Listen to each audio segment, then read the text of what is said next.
Hello, hello, hello, everybody. I am back live and in stereo to give you part 2 of Tips with Tosh. Y'all like the name? You can thank Clara. So, let's go back to where we left off. So in my first video, I was talking about how I decided I wanted to go into public health in undergrad, what that looked like for me, and now I really want to discuss the steps towards grad school. Currently, I am a second-year student at Emory University, Rollins School of Public Health in the Behavioral Science and Health Education track, BSHE for short, and I graduate in May, y'all. Can you believe that these 2 years are already up? Like, what? I cannot believe it. So I'm sure my friends and my family can't believe it. Like, these 2 years have like truly been flying by. But let's get right into it. So right before I graduated from the University of Florida, I knew that I wanted to pursue public health professionally, and I knew that this is where I needed to be. But the public health program at the University of Florida was in its beginning stages. So I got a lot of information, a lot of the basis and the basics of public health. But I knew I needed more to be able to do the things that I want to do and impact the world in the way that I wanted to impact it. So I decided, okay, I'm going to pursue my master's. I'm going to go to grad school. And a lot of people ask, like, well, are you going to go straight into your master's program, or are you going to take a gap year or 2 or 3? And I knew for myself personally, if I took a break, that momentum would no longer be there, and I may not have the desire to continue. And ultimately, I also knew that I needed my master's to be able to do the things that I wanted to do. As I was deciding where I wanted to go, I knew I was ready for a change. I knew I was ready to leave home. I was born and raised in Kissimmee, Florida. I moved to Gainesville for school. Florida was all I had ever known, where I'd always lived. And I knew that I needed to grow in a place that was not home. I decided that I was going to stick to applying out of state. And so that, for me, that meant I didn't even apply to the University of Florida. So when applying to grad school, my biggest tip of advice in this video is to be organized.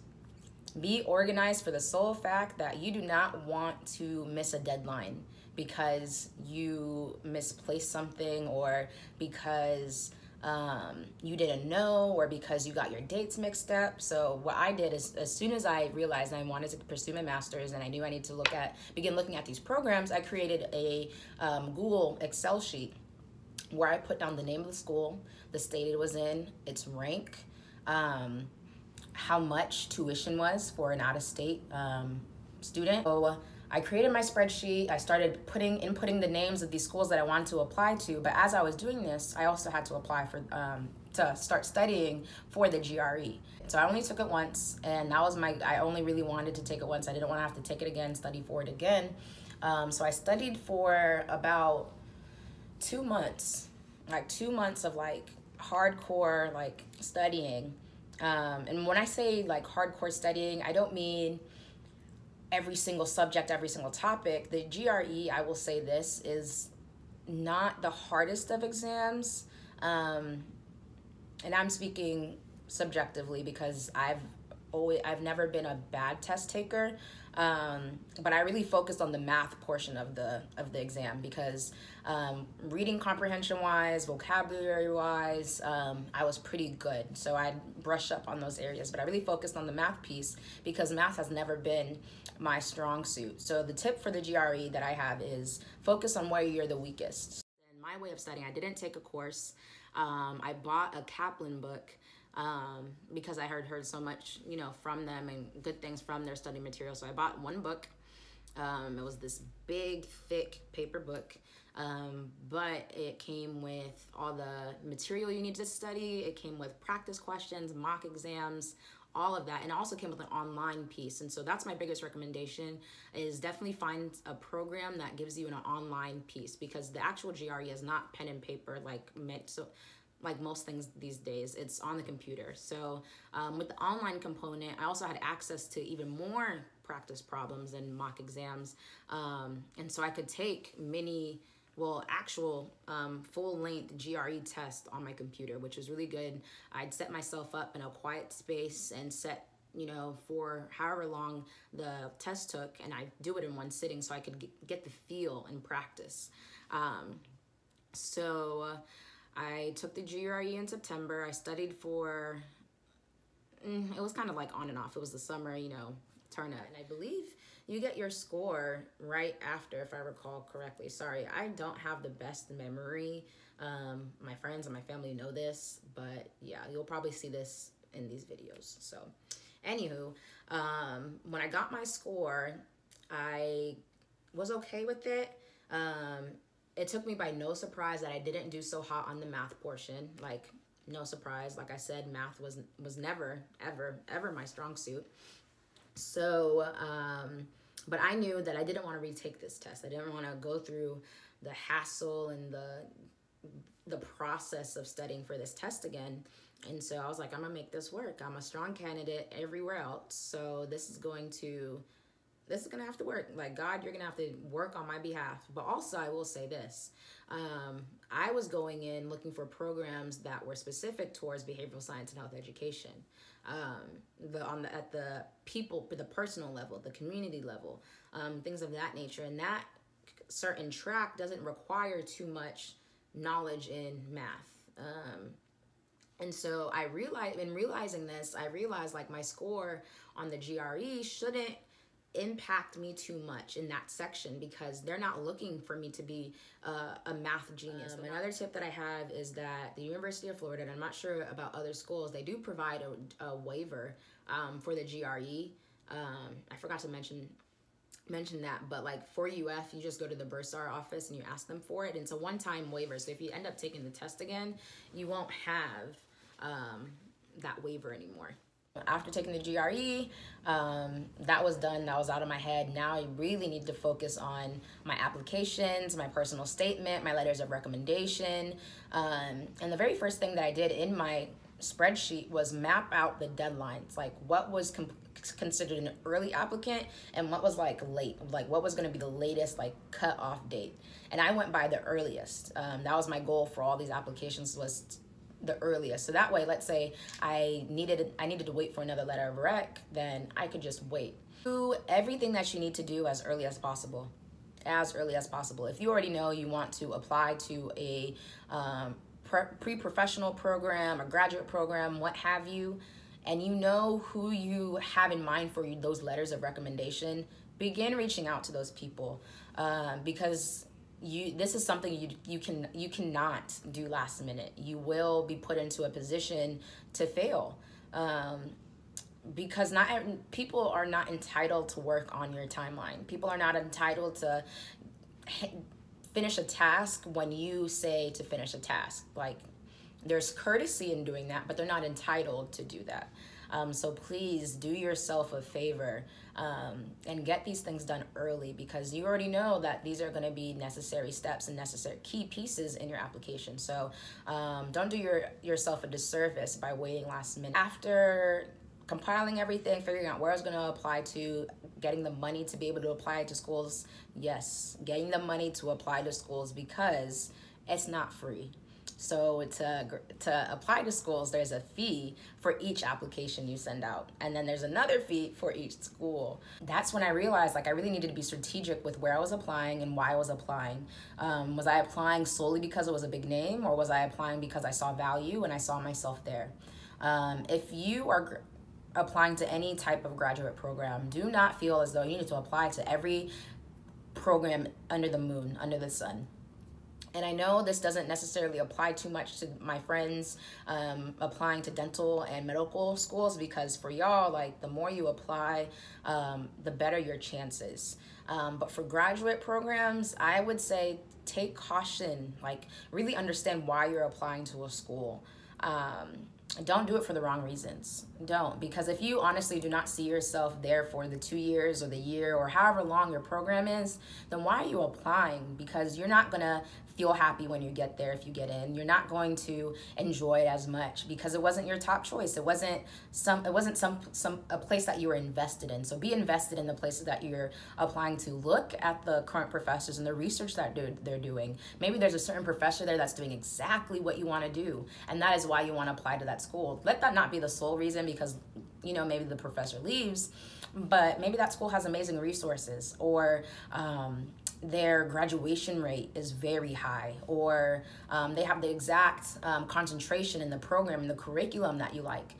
Don't just look at the concentration, look at the curriculum. What are the types of classes that you're going to be taking when you're here? Because you're going to be there eventually. You're going to be taking those classes. And if you apply haphazardly and you accept, any offer, and you get there and like, wow, this isn't what I was expecting. Well, of course not, because you didn't do your due diligence to look into it. So do your due diligence, look into the school, look into the program, tuition, all of that.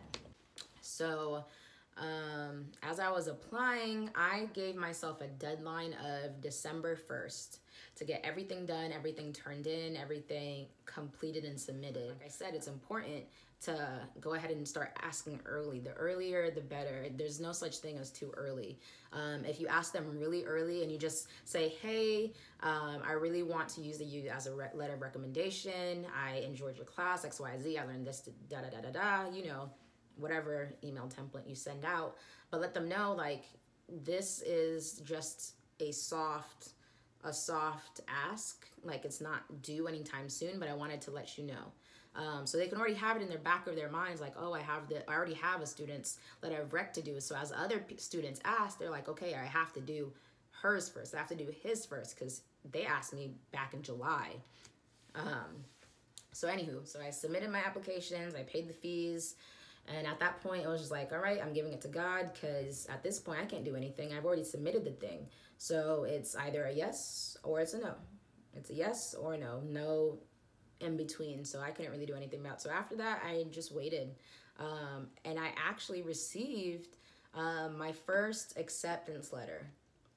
So I had the very first acceptance letter I had gotten from Emory.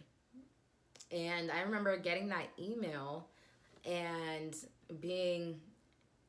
I had to reread it. So I actually got that email January 29th of 2018 at 6:03 p.m. I'm looking at the letter now.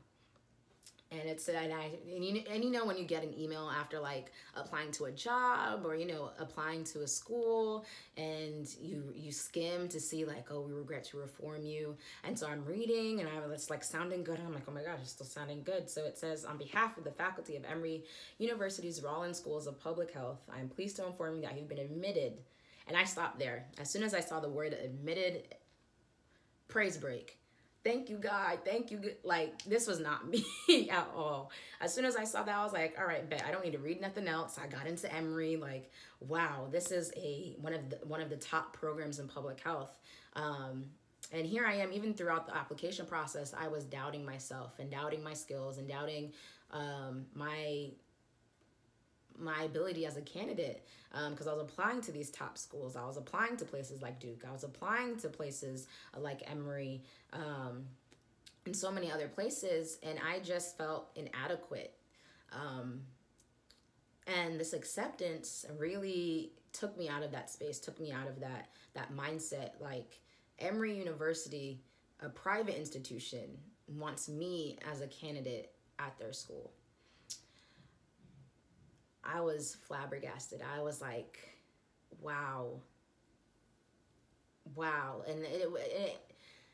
And after that, like, my other schools started getting back to me. I got rejections from Duke, got rejections from UNC, got rejections from numerous places, and some other acceptances. Actually, when I was about to leave for my missions trip to Haiti, I got a email from one institution, and they wanted me to give them a decision within the week. They accepted, and they wanted a decision within the week. And I could not do that. I could not do that. I was about to be in another country. I wasn't able to do that. And so I ended up just saying no right when I got that offer, because I couldn't do that. And so I had other acceptances and other rejections. But ultimately, as soon as I got the Emory acceptance, I just knew, like, something in me knew, like, this is where I need to be. This is where I'm going to go for grad school. So when you get accepted somewhere, you have to give a formal offer. So before I gave, not a formal offer, a formal acceptance. So before I gave that, they actually held and most institutions do this. They do an event for prospective candidates, prospective students. So you can go in and see the campus and speak to current MPHs and talk to other people and really learn what the campus is about. So I went to Atlanta, Georgia in February. I traveled there, and I went to their event, and I got to ask all the questions that I had. I got to see what it would be like for me to be there, and it just confirmed it even more so for me that, like, okay, this is where I need to be. So I sent them my formal acceptance of their offer, and I completed all the steps that I needed to go ahead and start the process of becoming a student. And here I am, about to move by myself into a place where I have no family, where I have a limited amount of friends, where I have a limited amount of, like, background knowledge. And it was truly just a faith move, a God move, because he really just made sure everything worked out while in my moving season, like finding an apartment. I went to Atlanta multiple times to look at apartments to figure out where it was I was gonna stay. And just when I thought I had found a place, when I was getting ready to move in August, they pulled some fugazi foolishness, and was like, they basically said they changed up everything that they were telling me before. So right when I'm supposed to, like, move in, I can't. And so left without a place for a little bit. So I actually ended up staying at a friend of mine. She's basically a sister now. I stayed with her for, like, the first 3 months of my program. I slept on her couch. And I'm forever grateful for that couch, because it truly gave me a time to just really settle and not worry too much. So I'm very, very thankful for that experience. And we ended up rooming together once her lease was up. And so I'm really, really thankful and grateful for that friendship and that experience. But literally, God had a plan and a way of moving things and a way of making things work. So that's the general overview of my path to, coming to Emory. And I'm sure I left out some things, like I said, bad memory. But I do know that my next video, yes, there'll be more. There will be more. My next video, I really want to go into detail about the GRE process, I think. GRE process and application process, like what the platform looks like, tips and tricks with that. And who knows, that might change, but I think that's what it's going to be. So once again, thank y'all so much for watching.